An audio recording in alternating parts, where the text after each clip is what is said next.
All right, we're testing here. Okay, testing.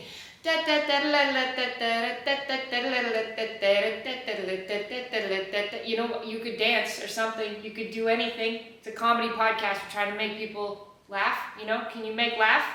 Make laugh, Kevin. Make laugh.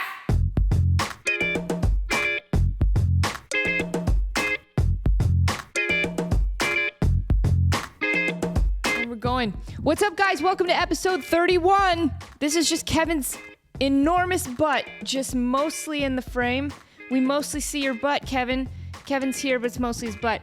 Welcome to your short drive podcast is what I call it. I'm a short drive podcast. I'm only about 30 minutes long. You got a short drive to work? Yo, you don't want 3 hours of Joe Rogan telling you about crazy stuff? Yo, you got 30 minutes of a car ride? I'm your short drive podcast, girl. That's me. Team Tempe, that's us. You know, you're never going to get politics here. You're never going to get real life world issues, things that matter. You're going to get silliness and craziness and just the biggest cat butt you've ever seen in your life. God, he's huge, dude. What are you bro, chill, dude. Oh, I know what I did. Okay, so I bought Kevin I tried to be nice to Kevin because I thought maybe it was around the time of his birthday. I don't know his birthday, but so sometimes throughout the year, I'm like, let's just pretend that it's your birthday now so I can just do something for you that's nice right now and not have to worry about it. So I went to Walmart and I got him some treats, and I scattered them. I scattered them throughout the podcast set, and he's discovering them right now. And you've totally messed up my Ocho Cinco's cereal box. Great. You're okay. Wow, he's purring so much. Good boy. What's up, guys? Short Drive Podcast. It's me, Team Tempe. Update on the doorknob situation in my house. I have one follower. His name is Harvey. He's very concerned about the doorknob situation. If you listen to episode 2, Temperamental, way back in the day, throwback, episode 2, I talk about the fact that I moved into this house and not a single doorknob is the same as another doorknob. All the doorknobs in my house are different. And I'm very confused on how this could even happen. Like, how does it happen by accident? I dive deep, dude. I do like a documentary style deep dive into why all the doorknobs in my house are different. And I don't have an update, but I will say that I'm still angry about it. I'd love to bring you an update on the doorknob situation, but I don't. But I do believe that I have gone through the 5 levels of what's it called? When trauma, whatever the 5 levels. What's it called? What's it called? The 5 levels of grief. I've been through the 5 levels of grief with my doorknobs. I was in denial. I was like, no, there's no way that all my doorknobs could be different. Anger, super angry. Why are all my doorknobs different? I'm going to scream about this on a podcast. Bargaining. Well, okay, let's just get new doorknobs, right? Let's just go to Lowe's or Home Depot. 2 options. Let's just go buy doorknobs that are all the same and we'll install them and it'll be amazing. But then depression is the 4th one because I realized that doorknobs are expensive and I didn't want to spend a couple hundo on doorknobs. I can think of so many other things I'd rather spend a couple hundo on than doorknobs. So then depression and then acceptance. Right now I'm in the acceptance stage. I've accepted that all the doorknobs in my house are different. That's just the way it is. It is what it is. Bro, that's like the best saying ever invented by a human. That's when there's just so much bullshit that you're like, it is what it is. You don't even want to, you're done swimming through it and you're like, it is what it is. I don't want to deal with it anymore. My hands are clean now. I wash my hands of this situation. It is what it is. I'm going to have to bleep that. Kevin, can you put in the show notes that I need to bleep the swear word that I just said? Great. Thank you for being the worst producer of all time. Sports, guys, they're doing the sports. They're doing the football right now. Football's happening. I just watched some games a couple days ago. I don't know when I'm going to publish this podcast. But anyway, the last Sunday. Right? Guys, dude, the craziest thing happened. Lamar Jackson threw a pass to himself. Now, I'm not the biggest sports buff. I grew up in a very sports-obsessed family, very talented in all sports. I was the weird black sheep who was good at the arts. And I'm pretty sure all of them were like, is she adopted? She's just not like us. We're all kind of the same. We like sports. And she doesn't really. She pretends to sometimes. She doesn't know anything. So, for example, I was watching the Ravens versus the Chiefs, Kansas City Chiefs on the television. They were doing the football. We get to the third quarter, and I say, but this isn't for who goes to the Super Bowl, right? And Sean, like a robot, just kind of like, just turned his head toward me so slowly. Just couldn't believe what he was hearing. He's like, yes, Lisa, this is the game that determines who goes to the Super Bowl. It's the third quarter. They've been talking about it for hours at this point.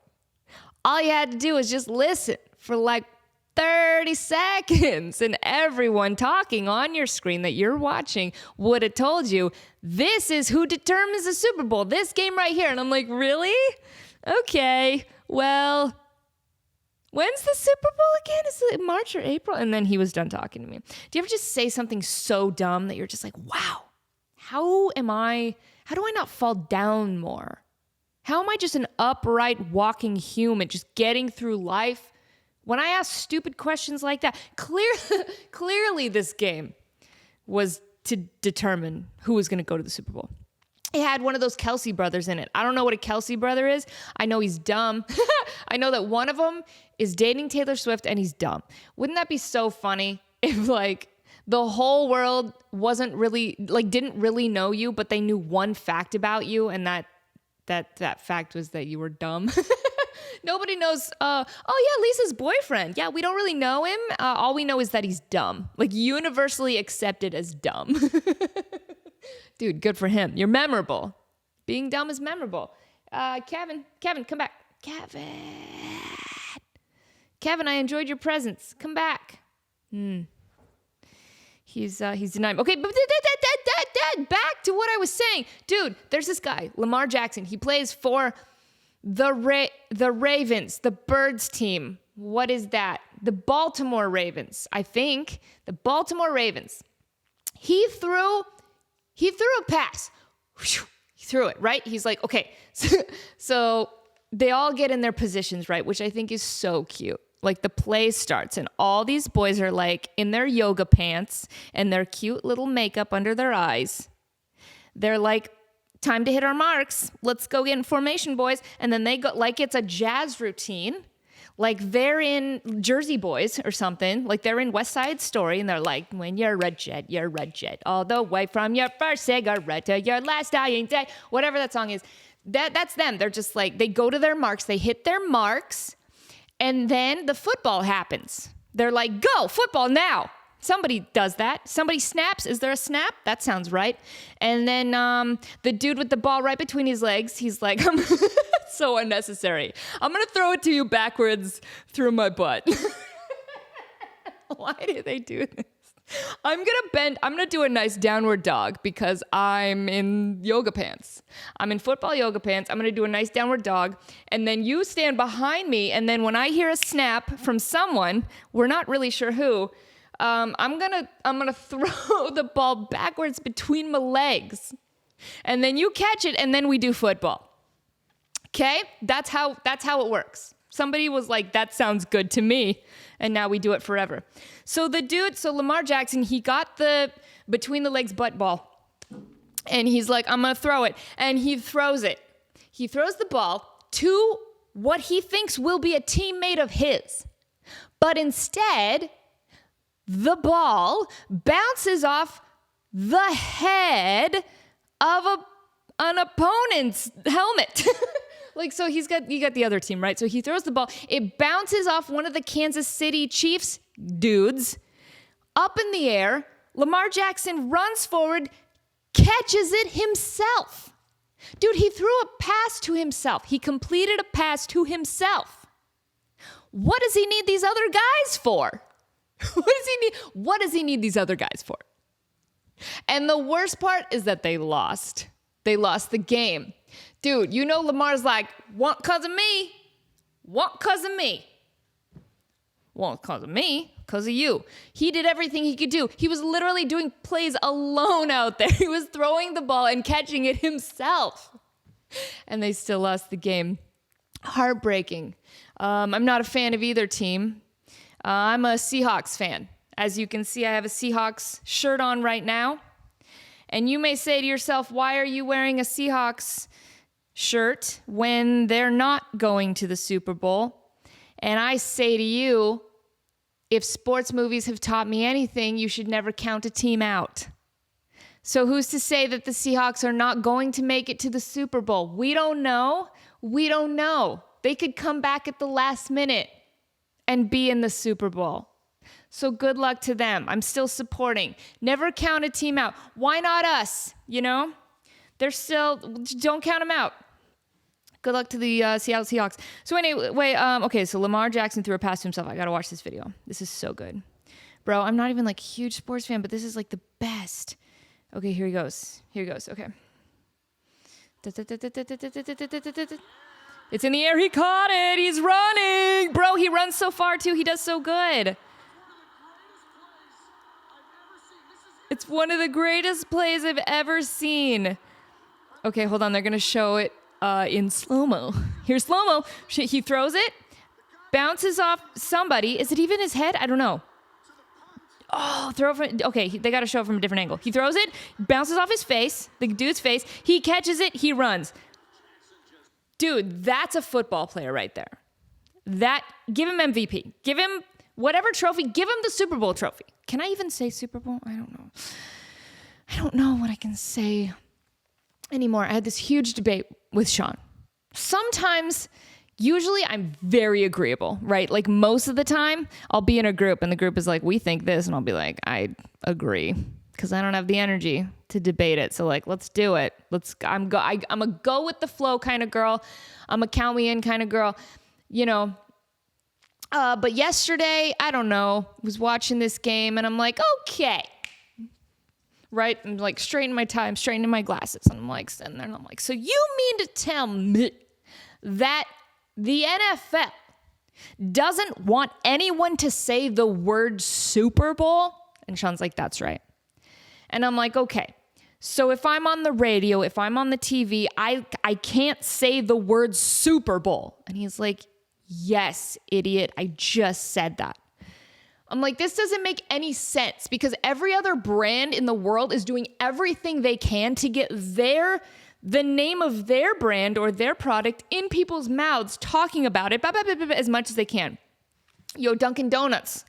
They'll die on that hill. They're like, get whatever we have to do to get people talking about Dunkin' Donuts. Okay, Dunkin' Donuts. The more they hear people say Dunkin' Donuts, the happier they are.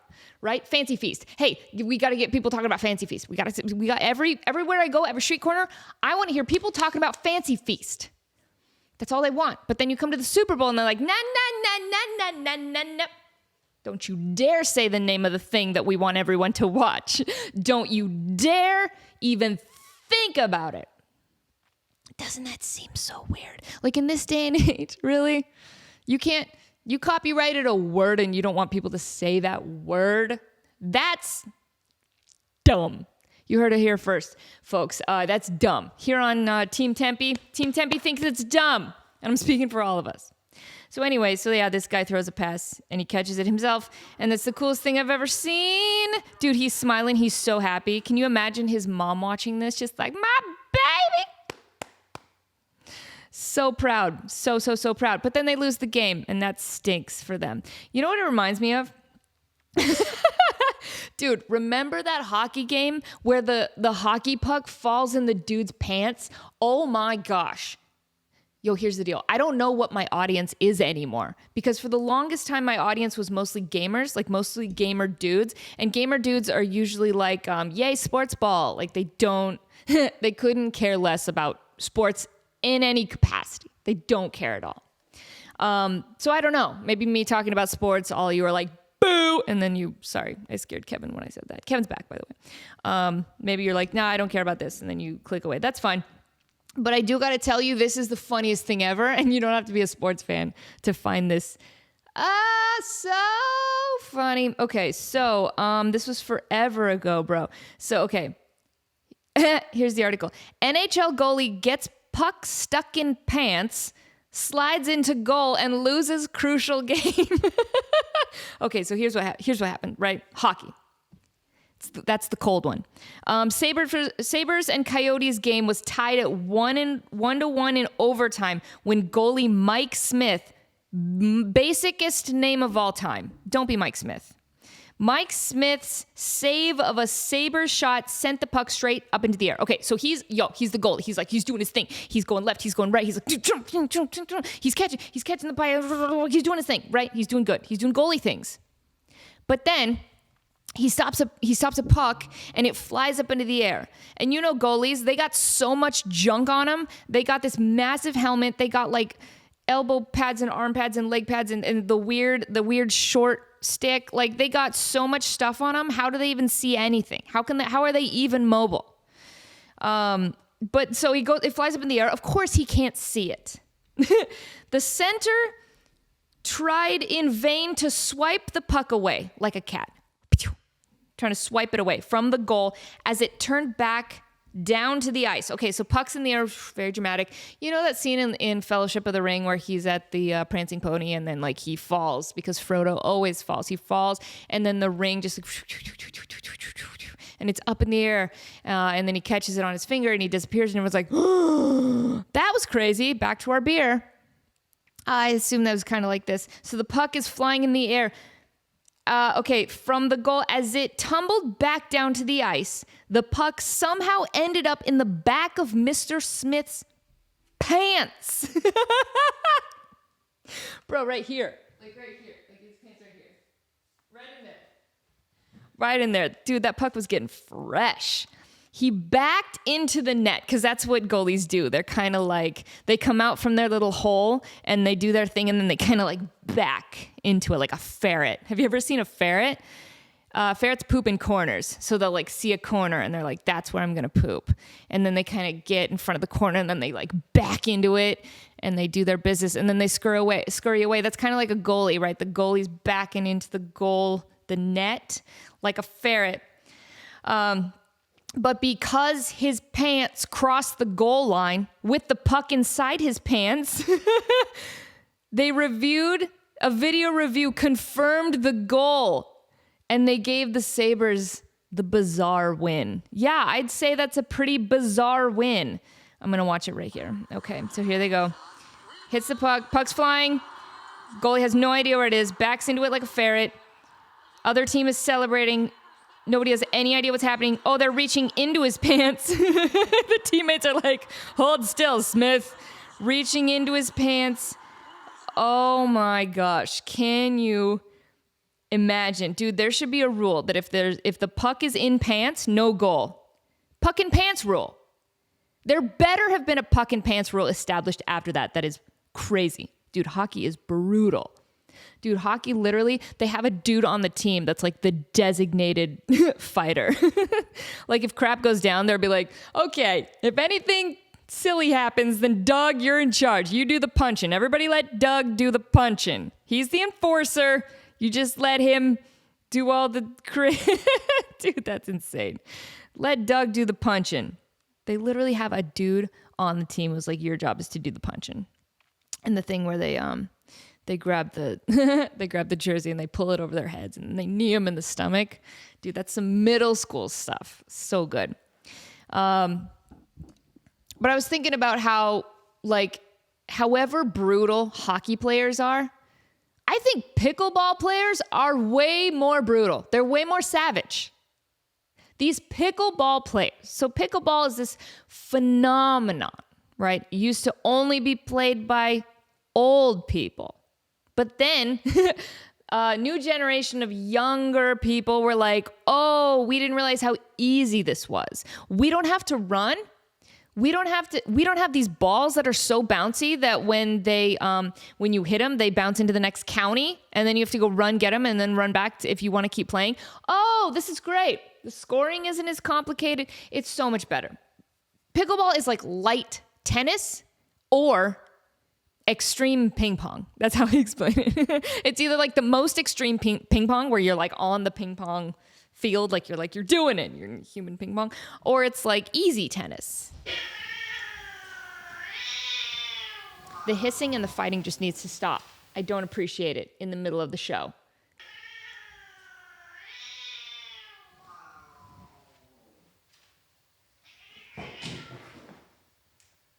This is so rude what you're doing. This is super rude.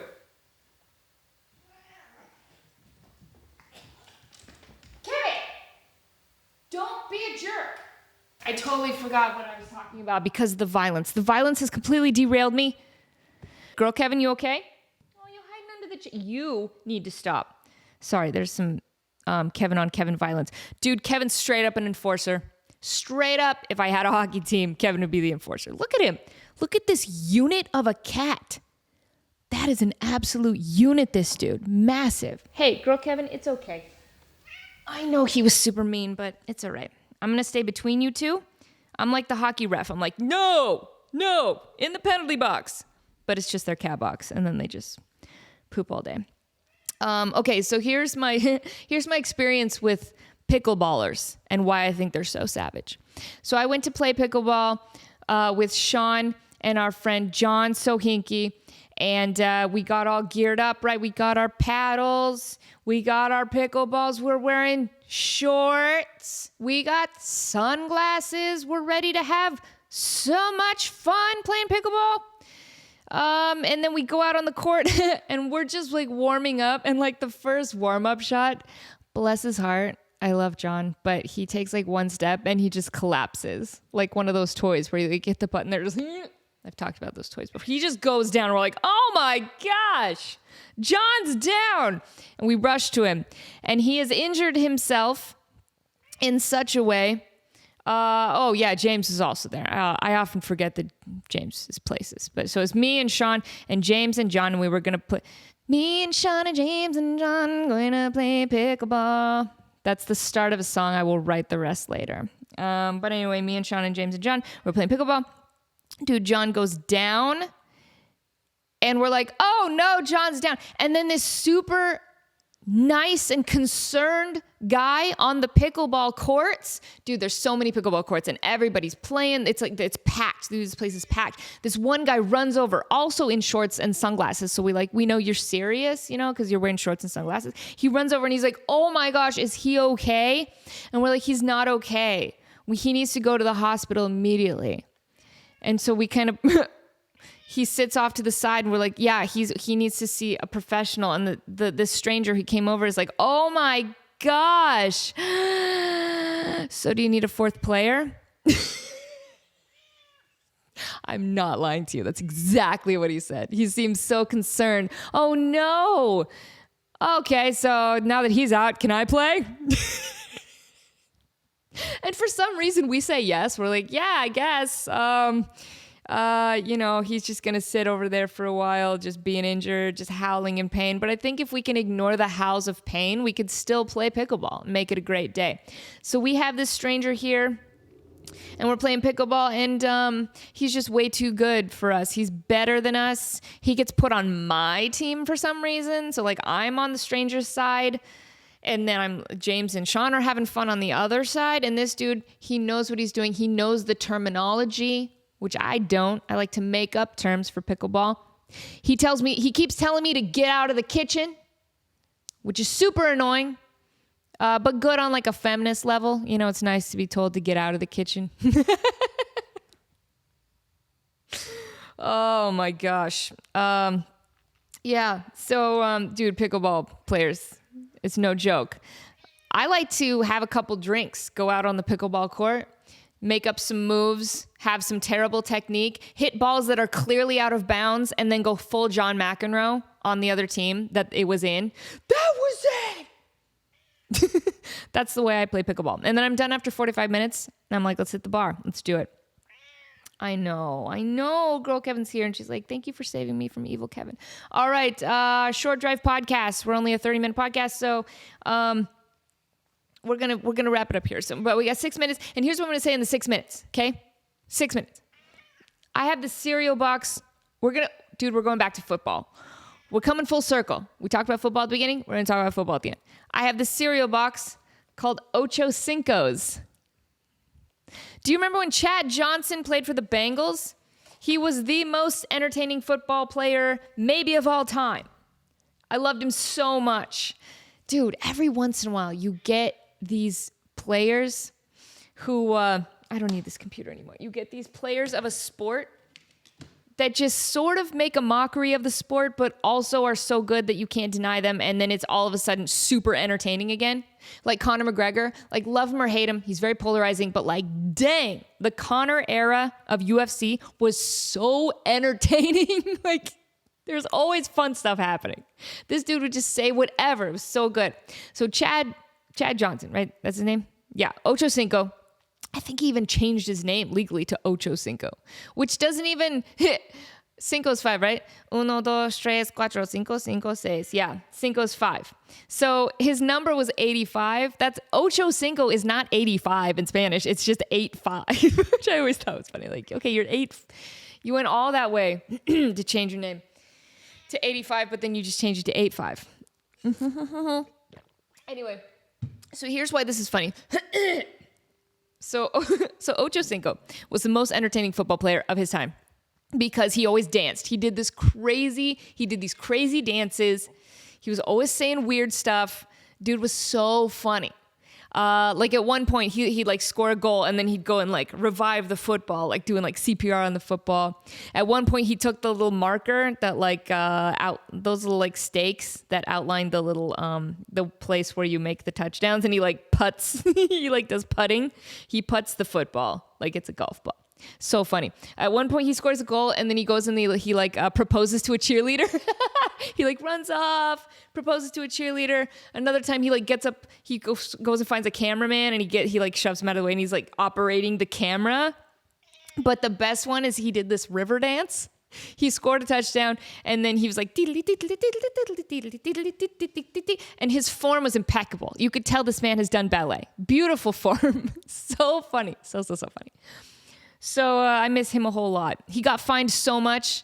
That stinks, though, for him because he was the best part of football at that time. Dude, dance more. Hey, football players, dance more. You have so much money, just pay your fine. We want to see the dancing. So anyway, Ocho Cincos is a cereal, like Cheerios, but it's Ocho Cincos.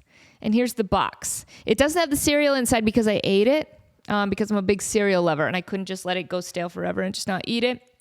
So yeah, look at that, Tim. On the back, Ocho Cinco's Honey Nut Toasted Oats. It's a low-fat food. But the thing about him selling his own cereal was that it was a charity thing. Feed the Children is an international nonprofit organization that delivers food, medicine, clothing, and other necessities to individuals, children, and families who lack these essentials due to famine, war, poverty, or natural disaster. The heart of Feed the Children's domestic program is distributing food, other essentials to children, families in need. Awesome. Love this cause. This is great. Good for you, Ocho Cinco. You're doing good in the world. You want to raise money for the children. To find out more, please visit feedthechildren.org or call toll-free 800-HELP-FTC. Now, this all sounds great, but turns out 1-800-HELP-FTC went to a sex line. Oh, no. Ocho Cinco, why? So, dude, how much better would it be if it just went to some guy? If you're like trying to donate money to help children and it just went to like some guy named Todd and he's like, hello? And they're like, yeah, I'm going to feed the children. I don't know about the children. Stop calling here. And Todd's just so overwhelmed. This is why so many people are calling him about feeding children. He's like, I don't know. That'd be so much better. But no, it was a sex line. The opposite of what you want for a children's charity, right? Those are just opposite ends of the spectrum. Couldn't be more opposite.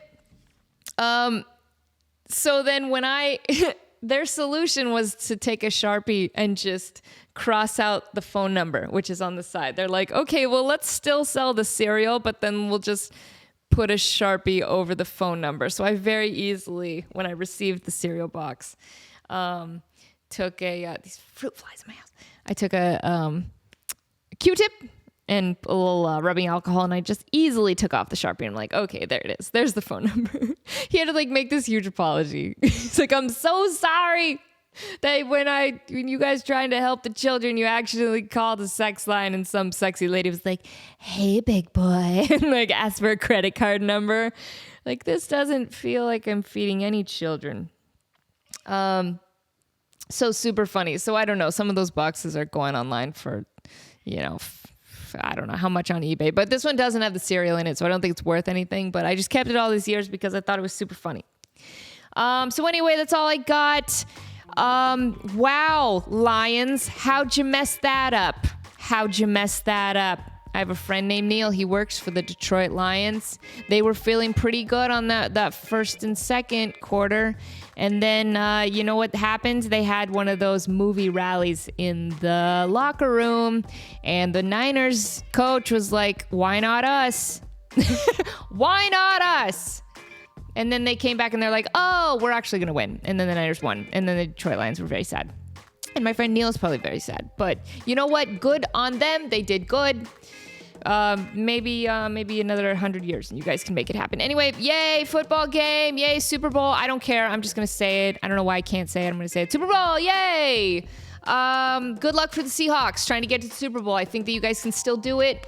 Why not you? That's all I got. All right. Bye, guys. Love you. Mwah.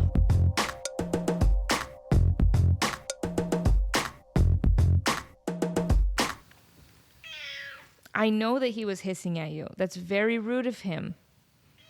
You should stick up for yourself. You should whap him in the face. You ever thought about that? Cat Wando, Pew, pew, pew, pew. Okay. All right. I'll talk to him for you.